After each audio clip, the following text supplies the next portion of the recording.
12 जुलाई को यूपी विधान परिषद उपचुनाव, 25 जून को होगा नामांकन। स्वामी प्रसाद मौर्य के इस्तीफे से खाली हुई सीट। मायावती ने शुरू की विधानसभा उपचुनाव की तैयारी मजबूत है। कैंडिडेट की तलाश में बसपा। यूपी की 10 सीटों पर होने हैं विधानसभा के उपचुनाव। यूपी बोर्ड 9वीं और 10वीं में परीक्षा में बड़ा बदलाव। 9वीं और 10वीं में 10 विषयों की परीक्षा होगी। परीक्षा में 3 भाषाओं का सिस्टम लागू। अलीगढ़ में गांधी पार्क औरंगजेब नामक युवक की हत्या, चोरी का आरोप लगाकर भीड़ ने की पिटाई। अस्पताल में डॉक्टर ने मृत घोषित किया। बुलंदशहर में नाबालिग की रेप के बाद गला रेतकर हत्या, जानवरों के लिए चारा लाने गई थी नाबालिग का, जंगल में पड़ा मिला शव। और उत्तर प्रदेश में जारी है गर्मी का सितम। मानसून में देरी ने बढ़ाई लोगों की मुश्किलें। प्रदेश में 24 घंटे के अंदर हीट स्ट्रोक से 171 मौतें। आप देख रहे हैं के न्यूज़, खबरों का सारथी। खबर उत्तर प्रदेश के साथ मैं सूरी चौहान। खबरों की शुरुआत बड़ी खबर के साथ कानपुर से अहम खबर सामने आ रही है। के न्यूज की खबर का बड़ा असर देखने को मिला है। वीआईपी रोड वक्फ की जमीन पर अवैध निर्माण में एफआईआर दर्ज की गई थी। केडीए ने ग्वालटोली थाने में यह लिखवाया था मुकदमा और अवैध निर्माण की जांच को एसआईटी टीम का गठन किया गया था। मानकों को दरकिनार कर बनाया गया था बहुमंजिला अपार्टमेंट। अवैध निर्माण पर अब जल्द कार्रवाई हो सकती है। ध्वस्तीकरण की कार्रवाई की जाएगी। ओएसडी की शय पर भूमाफिया मोहम्मद शफीक के हौसले बुलंद हैं, जिनके द्वारा ये अवैध निर्माण कराया गया। सेलिंग और एफआईआर के बाद भी भूमाफिया लगातार निर्माण करा रहे हैं। यह अहम खबर कानपुर से सामने आ रही है। के न्यूज ने इस खबर को प्रमुखता से दिखाया और खबर का असर भी देखने को मिल रहा है। तो इस अवैध निर्माण को चिन्हित किया गया है। वीआईपी रोड वक्फ की जमीन पर अवैध कब्जे को लेकर मुकदमा दर्ज किया गया। ग्वालटोली थाने में यह मुकदमा दर्ज कराया गया और अब इस पूरे मामले की एसआईटी जांच करेगा। तो मानकों को दरकिनार कर ये निर्माण कराया गया। जल्द ही ध्वस्तीकरण की कार्रवाई देखने को मिल सकती है।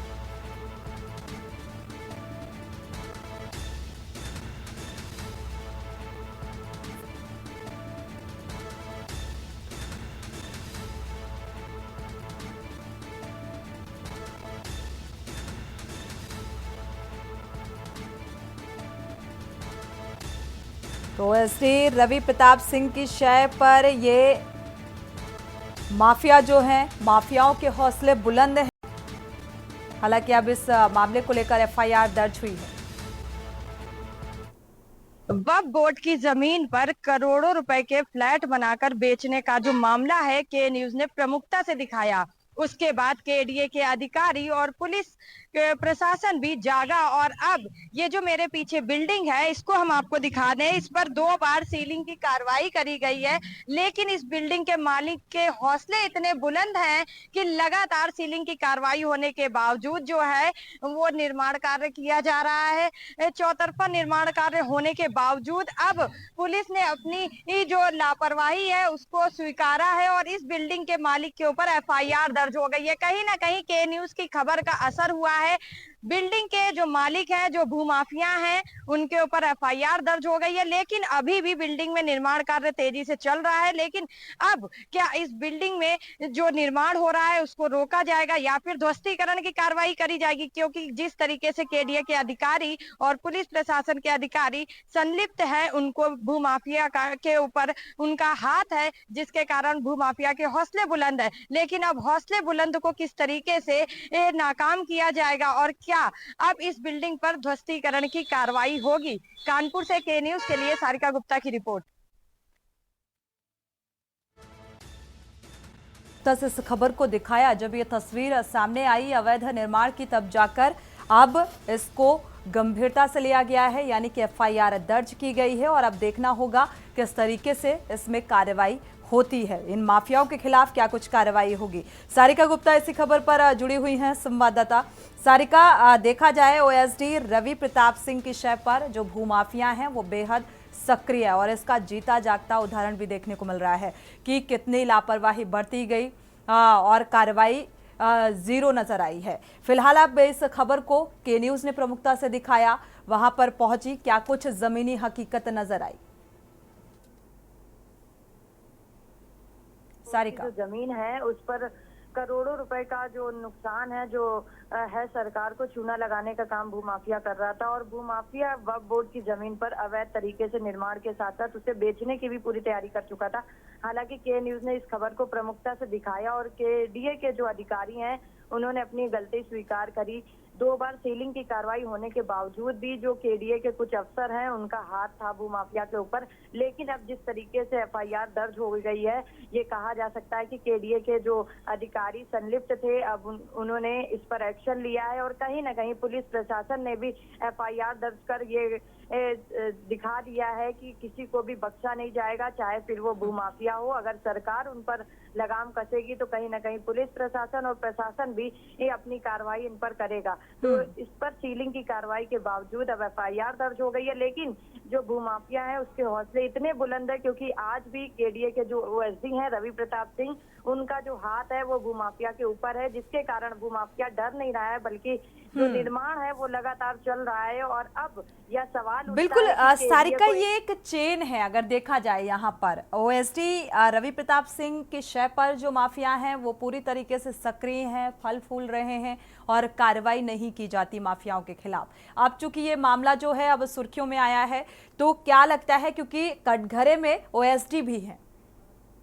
बिल्कुल, लेकिन जिस तरीके से उपाध्यक्ष मदन सिंह घबरियाल के कहने पर सीलिंग कार्रवाई हुई और उसके बाद अब एफआईआर दर्ज हुई है, तो ये भी कहा जाता है कि उन्होंने एक बार फिर से ओएसडी से कहा, इस पूरे प्रकरण पर बातचीत करी और उन्होंने ये भी कहा है कि अगर उनकी संलिप्तता होती है तो वो उनके ऊपर सख्त कार्रवाई करेंगे। तो कोई भी भूमाफिया हो, अगर वो किसी भी विभाग का होगा तो किसी को भी बख्शा नहीं जाएगा। अगर एक बार अधिकारी उन्हें बचाने में कामयाब हो जाते हैं तो भी सरकार उन्हें नहीं छोड़ेगी, क्योंकि अब इस पूरे प्रकरण को लेकर कानपुर में हलचल मची हुई है। केडीए से लेकर जिला अधिकारी और पुलिस प्रशासन के संज्ञान में ये पूरा मामला है और कहीं ना कहीं लखनऊ तक भी ये पूरा मामला पहुंच चुका है। तो अब इस भूमाफिया की सारिका, ओएसडी रवि प्रताप सिंह से क्या बातचीत करने की कोशिश की क्या? बिल्कुल, मैंने केडीए उपाध्यक्ष से बातचीत करी है और उन्होंने ये कहा है कि अगर अब भूमाफिया के हौसले कम नहीं होते, अवैध निर्माण नहीं रुकता है तो वो बहुत जल्दी इस पर ध्वस्तीकरण की कार्रवाई करेंगे और उसके साथ साथ जो भी अधिकारी संलिप्त होंगे उनके खिलाफ भी कार्रवाई करी जाएगी। चलिए, अब देखना ये दिलचस्प होगा कि क्या वाकई कार्रवाई इन माफियाओं के खिलाफ होती है या फिर कार्रवाई का सिर्फ और सिर्फ हवाला दिया जाता है। शुक्रिया इस तमाम जानकारी को साझा करने के लिए। बढ़ते आगे और बात करते हैं अगली अहम खबर की। बुलंदशहर से सामने आ रही है। नाबालिग के रेप के बाद गला रेत कर हत्या कर दी गई, मौत के घाट उतार दिया गया। पशुओं के लिए चारा लेने के लिए नाबालिग गई हुई थी और पुलिस ने शव को पोस्टमार्टम के लिए भेजा है। पहासू के नगला जगत गांव का ये मामला बताया जा रहा है। तो पुलिस ने शव को फिलहाल पोस्टमार्टम के लिए भेजा है और मामले की तफ्तीश शुरू कर दी है। पहासू के नगला जगत गांव का ये पूरा मामला।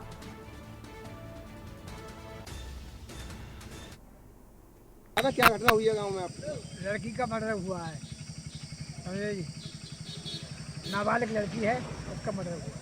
अच्छा, किस तरह से सूचना मिली आपको? लड़की घर नहीं पहुंची तो देखने आए। फिर क्या घटना हुई है? घटना ये हुई है कि बच्ची रोज़ लेने जाती थी घर बच्चों के साथ, लेकिन आज वो सुबह 7:30 बजे 8 बजे करीब किसी बच्चे के साथ नहीं गई, बच्चा कोई उसके साथ नहीं गया, वो घास लेने गई थी फिर अकेली। और सुबह 3-4 घंटे जो बीते तो मैं तो खैर उसकी माँ को पासा पड़ा, मेरी बच्ची अभी तक क्यों नहीं आई। तो वो ढूंढने गई तो नहीं मिली। वो फिर आएगी घर के, है सकता है कि किसी बच्चों के साथ कहीं आमी फामी खाने निकल गई होगी। आज सूचना मिली थी कि हाँ, थाना पहासू क्षेत्र में नगला जगत एक गांव है, वहाँ की एक लड़की जो नाबालिग है सुबह अपने पशुओं के चारे के लिए निकली थी। वो बाद में लगभग दोपहर हो गई, जब वो नहीं लौटी तो तलाश की गई। जब नहीं मिली तो उसके घर वालों ने प्रयास किया खोजने का। बाद में पता चला कि एक खेत में गांव के बाहर ही उसकी डेड बॉडी मिली है। इस सूचना के प्राप्त होने पर हमारी जो पुलिस की टीम है और फॉरेंसिक टीम सब लोग यहाँ आए हैं, जांच की जा रही है। फील्ड यूनिट भी मौके पर उपस्थित है, जिनके द्वारा साक्ष्य एकत्रित किए जा रहे हैं। बॉडी को पोस्टमार्टम हेतु भेज दिया गया है और हमारी टीमें इस घटना के अनावरण के लिए लगी हुई है। शीघ्र इस घटना का अनावरण सुनिश्चित किया। बढ़ते आगे, आगरा से अहम खबर सामने आ रही है। 1 करोड़ की टप्पेबाजी का ये मामला करने वाला हालांकि आरोपी गिरफ्तार हो चुका है और दिल्ली पुलिस ने सरगना समेत 9 सदस्यों की गिरफ्तारी की है। टप्पेबाज गैंग में 2 शातिर महिलाएं भी शामिल हैं। 1 करोड़ के हीरे और लैपटॉप इनके पास से बरामद किया गया। दिल्ली एनसीआर समेत कई राज्यों में ये घटनाओं को अंजाम दे चुके हैं, जो कि पूछताछ में कबूला भी। तो मिर्ची स्प्रे या फिर ऑयल फेंक कर ये वारदात को अंजाम देते थे और 15 जून की रात हीरा कारोबारी से भी टप्पेबाजी की।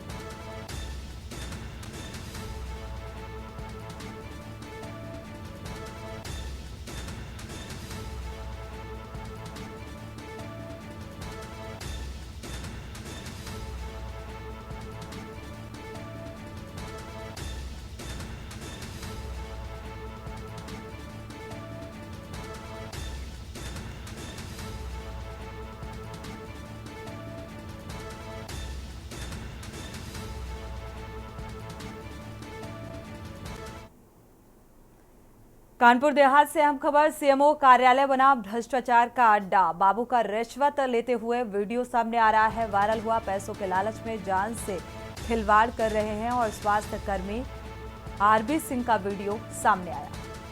तो रिश्वत लेते हुए ये वीडियो, तो पैसों के लालच में जान से खिलवाड़ किया जा रहा है। स्वास्थ्य कर्मी आरबी सिंह का ये वीडियो सामने आया।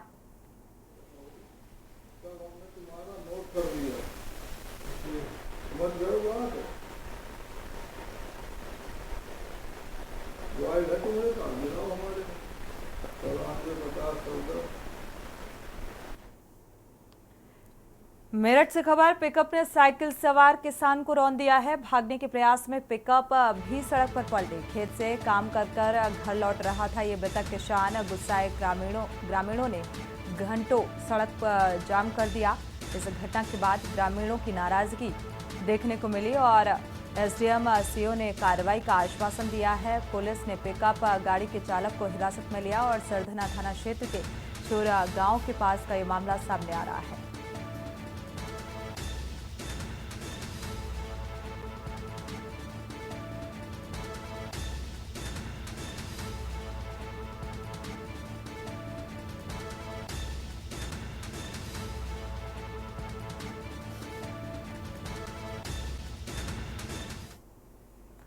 बढ़ते आगे, बहराइच से खबर, 2 कारों में आपस में भिड़ंत हुई है। मेडिकल कॉलेज प्रोफेसर की कार की दूसरी कार से भिड़ंत। केडीसी के सामने दोनों कारों की भिड़ंत हुई और मेडिकल कॉलेज के बाहर प्रोफेसर ने दूसरी कार रुकवाई। मेडिकल कॉलेज के छात्रों को बुलाकर जमकर हंगामा किया गया।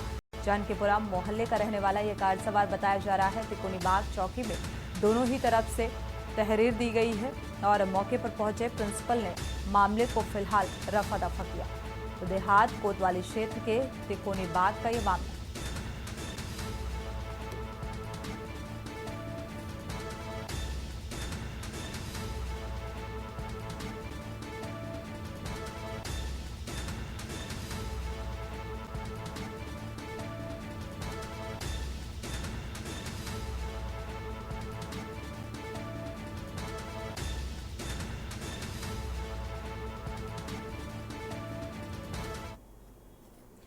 कन्नौज से खबर, घर में मिला 75 वर्षीय बुजुर्ग का शव। मृतक के 2 बेटे बाहर रहकर नौकरी कर रहे हैं और घर से दुर्गंध आने के बाद पड़ोसियों को इस बात की जानकारी हुई और पुलिस को सूचना दी गई।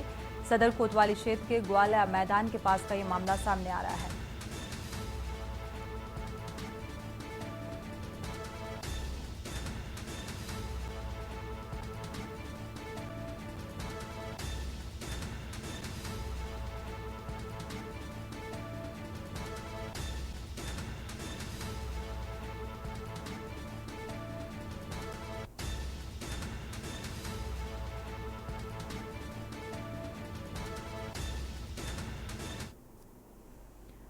सीतापुर से खबर। महमूदाबाद तहसील में बहसबाजी अधिवक्ताओं और एसडीएम के बीच ये बहसबाजी हुई है। महमूदाबाद इंस्पेक्टर सहित पुलिस बल मौके पर मौजूद रहा और बहिष्कार के बावजूद एसडीएम में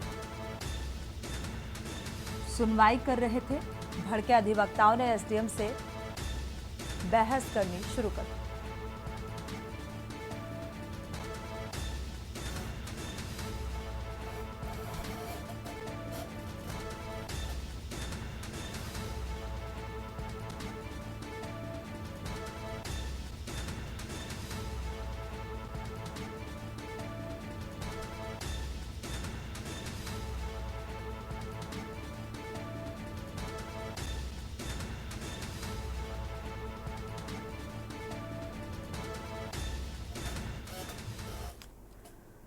फिलहाल वक्त एक छोटे से ब्रेक का, लौटेंगे जल्द। आप देख रहे हैं के न्यूज, खबरों का सारथी। ब्रेक से वापस आ रहे हैं, रुख करते हैं खबरों का। एटा से हम खबर। भाकियों नेता के खिलाफ एफआईआर दर्ज कराई गई और इसको लेकर हंगामा। गुस्साए कार्यकर्ताओं ने थाने का घेराव किया, प्रदर्शन किया। किसान नेता अनिल कुमार पर पुलिस ने एफआईआर दर्ज की है। जमीनी विवाद का ये पूरा मसला, किसान की मदद को गए हुए थे अनिल, और अनिल कुमार के खिलाफ एफआईआर दर्ज कराई गई। दीवार गिराने को लेकर ये पूरा विवाद, किसान नेता के खिलाफ एफआईआर दर्ज की गई। कार्यकर्ताओं का बिना जांच एफआईआर दर्ज करने का आरोप और मारहरा कोतवाली का ये पूरा मामला सामने आ रहा है, जिसको लेकर कार्यकर्ताओं ने विरोध दर्ज किया है और इसको लेकर थाने में प्रदर्शन।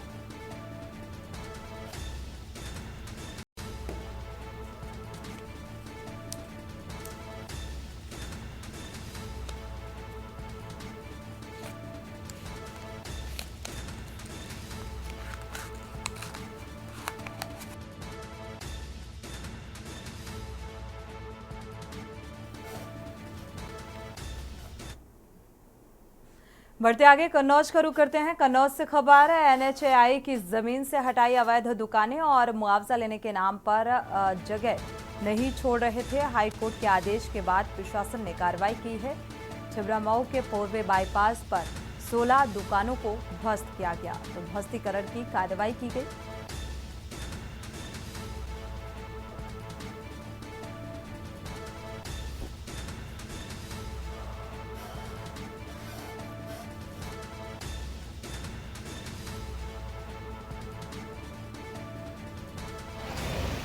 नाम बाबलपुर तहसील छिबरामऊ कन्नौज का गाटा संख्या 1 व 2 है। इसे भारतीय राष्ट्रीय राजमार्ग द्वारा अधिग्रहित किया गया था 6 साल पहले। इनके जो अतिक्रमणकर्ता थे, इनका कहना था कि हमारी ज़मीन है, इसमें तमाम विवाद चलता रहा। ये लोग सिविल कोर्ट गए, माननीय उच्च न्यायालय गए, वहाँ से इसकी याचिकाएँ निरस्त हुई और इसमें एनएचए ने कब्जा दिलाने का अनुरोध किया था। जिलाधिकारी महोदय के आदेश पर आज जो भी अतिक्रमण हुआ था उसको ढहा करके एनएच को कब्जा दिलाया गया है। सर, ऐसी कितनी दुकानें करीब होंगी उन पर करीब जो है इसमें 16 दुकानें थी और जिसको हम सब लोगों ने आज रिमूव करा करके एनएच को कब्जा दिया गया। सर, जैसे कुछ लोग आरोप लगा रहे कि मुआवजा नहीं मिला था, ऐसा इनका मुआवजा जो है लैंड एक्विजिशन कार्यालय कानपुर में रखा हुआ है। वो अपना स्वामित्व सिद्ध करें और वहाँ अपना बात बताएं, तो उनको वहाँ से मिलेगा। और इसी बीच बड़ी खबर रायबरेली से सामने आ रही है। रायबरेली से अहम खबर, मॉनसून ने दस्तक दी। रायबरेली में झमाझम बारिश, तो यूपी में मॉनसून की एंट्री हो चुकी है।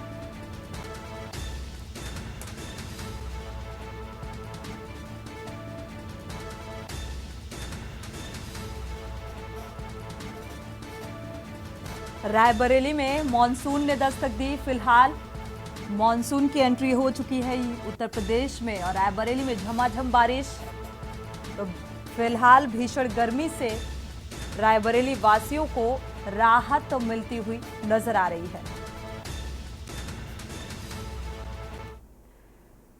इसी बीच कानपुर से खबर, एससीपी ने दारोगा की कार को सीज किया है। एससीपी अपने ही चौकी क्षेत्र में चेकिंग कर रहे थे और दारोगा की गाड़ी में हूटर लगा हुआ था। शीशे पर काली फिल्म, एससीपी ने दारोगा की गाड़ी से यह हूटर हटवाया और काली फिल्म हूटर लगी हुई जो गाड़ी है, क्योंकि लगातार सीएम योगी आदित्यनाथ के निर्देश के बाद जो प्रशासनिक आला अधिकारी हैं वो चेकिंग अभियान चला रहे हैं और हूटर फिलहाल निकलवाया गया। सड़क पर बिना नंबर की गाड़ी जो दारोगा की थी सीज की गई है।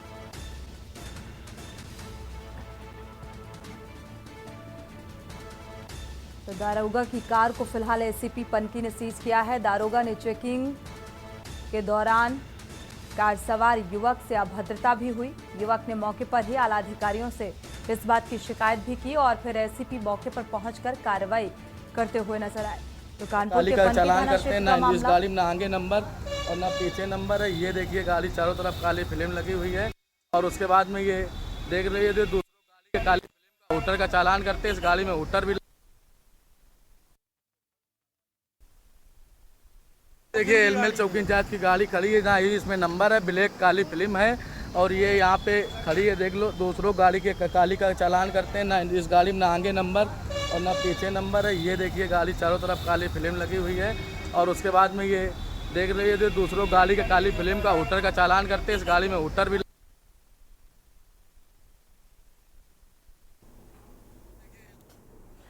बढ़ते आगे रुक करते हैं अगली खबर का। अमरोहा से खबर। डीएम राजेश कुमार त्यागी ने शरबत वितरण किया। भीषण गर्मी को देखते हुए ये कदम उठाया। लोगों को राहत पहुंचाने के लिहाज से डीएम ने लोगों से शरबत वितरण की अपील भी की और जोया मार्ग पर कैंप लगाकर शरबत वितरण किया गया।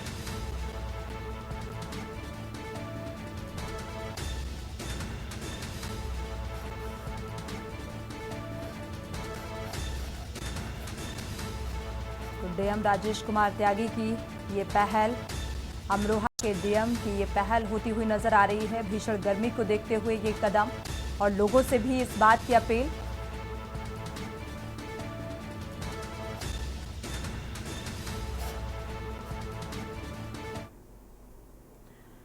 बहराइच से खबर है। नाबालिग से रेप का आरोपी और मौके से फरार हुआ। लड़की को अगवा कर 8 माह तक गैंगरेप किया गया और वारदात का मुख्य आरोपी अभी तक फरार है।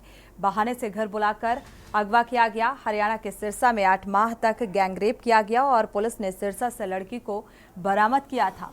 बलात्कारियों ने नाबालिग को गर्भवती भी किया और इसके बाद अभी तक जो मुख्य आरोपी है वो फरार है।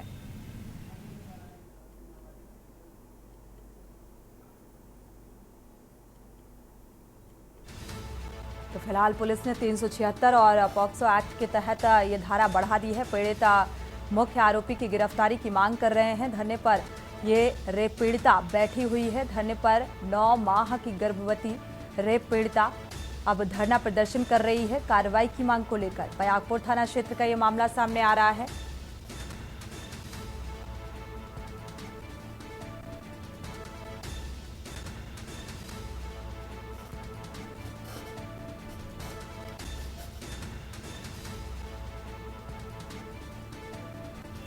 हाँ, अखिलेश की मम्मी घर से बुलाई ना, फिर के ना लेके गए अपने घर।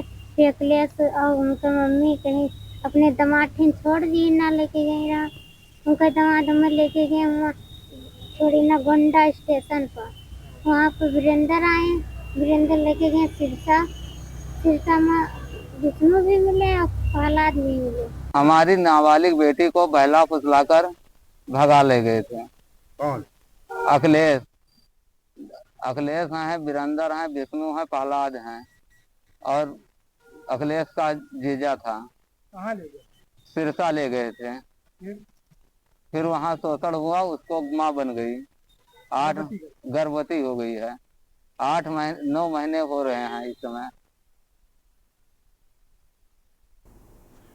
इसी के साथ बुलेटिन में इतना ही। आगे खबरों के लिए आप देखते रहिए के न्यूज़ इंडिया।